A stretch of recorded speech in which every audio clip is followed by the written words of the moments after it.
रात का वक्त है, तेज तूफान शुरू हो चुका है। आप एक समुद्र के किनारे बसे शहर में रहते हैं और खिड़की से गरजते समुद्र को देख रहे हैं। आसमान में बिजली कड़क रही है, बड़ी बड़ी लहरें किनारे से टकरा रही हैं और तेज बारिश से रेत गीली क्ले में तब्दील हो गई है।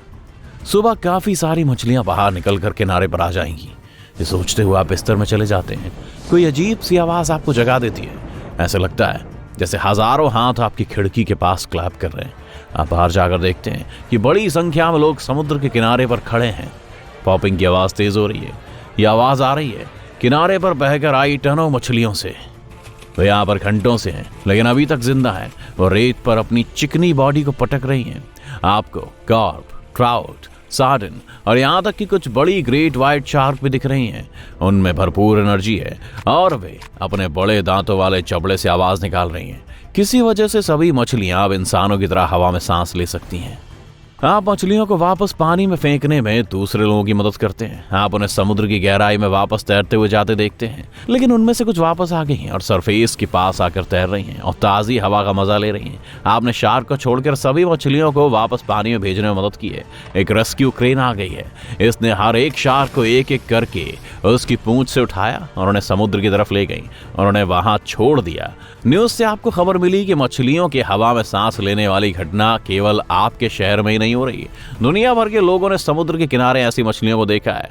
साइंटिस्ट और मरीन रिसर्चर्स अब इस घटना की पड़ताल करने के लिए समुद्र को एक्सप्लोर करने के अभियान पर निकल चुके हैं।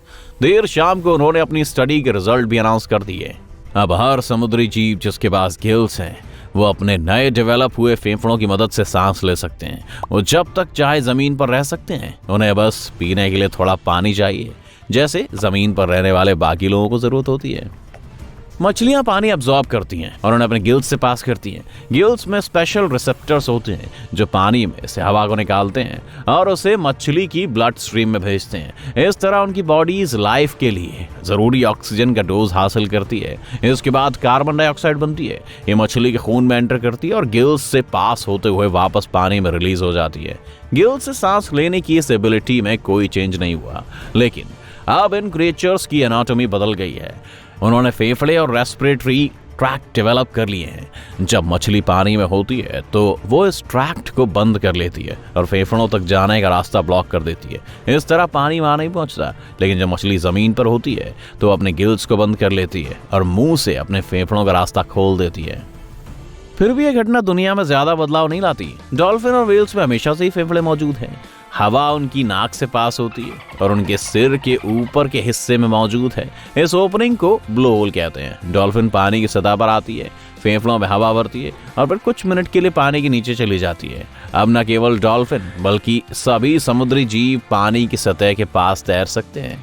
आप एक बोट लेकर समुद्र की ट्रिप पर निकलते हैं और इस हैरान करने वाली घटना को अपनी आंखों से देखते हैं। किनारे से जितना आगे आप जाते हैं, आपको पानी में उतनी ज्यादा मछलियां दिखाई देती हैं। वो डॉल्फिन की तरह हवा में ऊंचा कूद रही हैं और फिर पानी में डाइव कर रही हैं।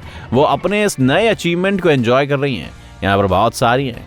कई दर्जन मछलियां आपकी बोट में कूद जाती हैं। आप उन्हें वापस समुद्र में फेंक देते हैं। आप एक बड़ी फिन देखकर इंजन बंद कर देते हैं। आपके कुछ 100 फीट की दूरी पर एक शार्क तैर रही है। इसका साइज आपकी बोट के बराबर है। किस्मत से दूसरी मछलियों ने इसका ध्यान खींच लिया और ये आपको नुकसान नहीं पहुंचाएगी। आप मुड़कर वापस किनारे पर चले जाते हैं। शाम हो रही है।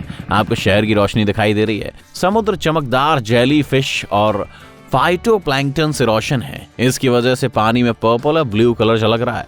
आप इस नज़ारे को देखकर आनंद महसूस कर रहे हैं और आपका ध्यान नहीं जाता कि शहर की लाइट्स अचानक बंद हो गई हैं। आप लोगों की चीखें सुन रहे हैं। आप किनारे के जितना करीब पहुंचते हैं, चीखें उतनी तेज हो रही हैं।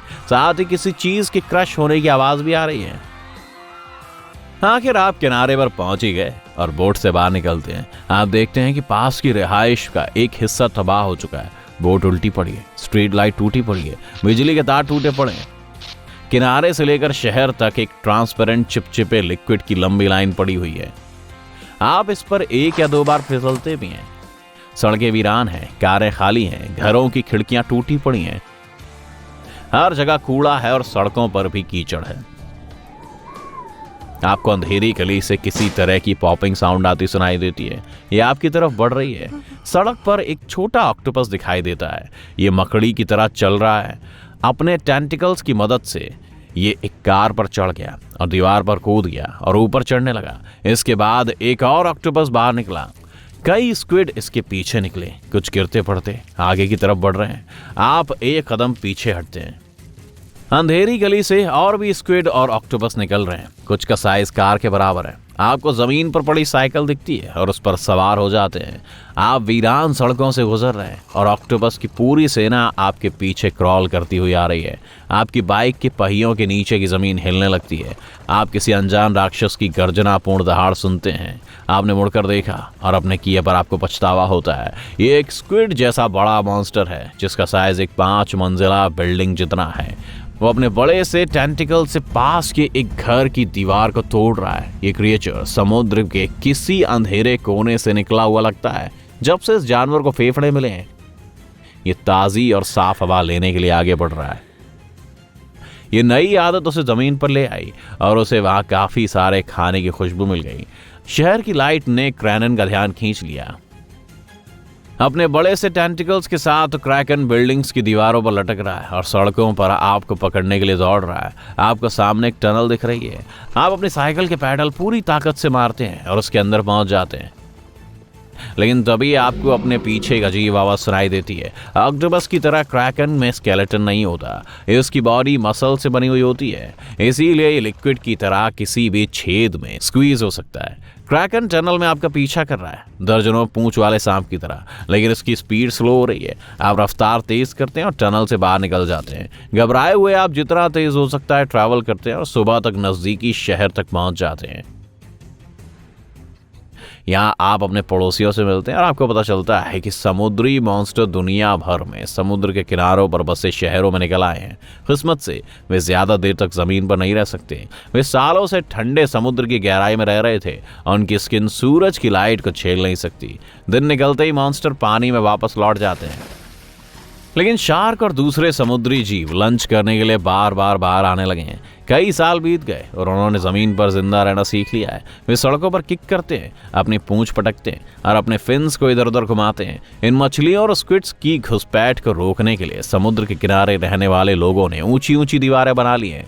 समुद्री जीवों को उनकी आम जरूरत के मुकाबले 2 गुनी ऑक्सीजन मिल रही है। वे इसे अपने गिल्स से रिसीव कर रहे हैं और अपने फेफड़ों में भर रहे हैं। इसी वजह से उनके शरीर में खून बेहतर और तेज तरीके से सर्कुलेट हो रहा है। इससे उनकी मसल स्ट्रांग और दिमाग स्मार्ट हो रहा है। मछलियों को पकड़ना मुश्किल हो गया है। वे आसानी से मछली पकड़ने के जाल को काट देती है और बोट से बाहर कूद जाती हैं। इससे सभी मरीन एनिमल्स की पॉपुलेशन बढ़ गई है, खासकर शार्क की।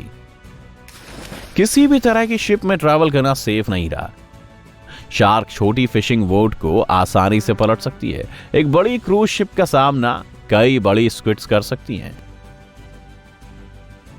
सैकड़ों हजारों साल बीत गए और ज्यादा मछलियां जमीन पर आ गई हैं। इस बदलाव ने काफी तेजी से उनकी बॉडी के स्ट्रक्चर को चेंज कर दिया है। कुछ मछलियों के लंबे अंग निकल आए हैं। उनकी स्किन थोड़ी रफ हो गई है। उनके फेन और पूंछ तो हैं, लेकिन उनके पंजे लंबे हो गए। किसी क्रोकोडाइल जैसे हाथ पैर वाली शार्क की कल्पना करें। बिल्कुल इसी तरह ज्यादातर मछलियां नजर आ रही हैं। इस बदलाव को होते हुए लाखों साल बीत जाएंगे और मछलियां इंसानों से मेल खाने लगेंगी, लेकिन उनके शरीर पर स्केल्स, कानों के पीछे छोटे फिन्स और पीठ पर एक बड़ा फिन मौजूद होगा। उस वक्त तक इंसान कई दूसरे प्लैनेट्स पर कॉलोनी बना चुका होगा। साथ ही मछलियां धरती की मालिक बन चुकी होंगी।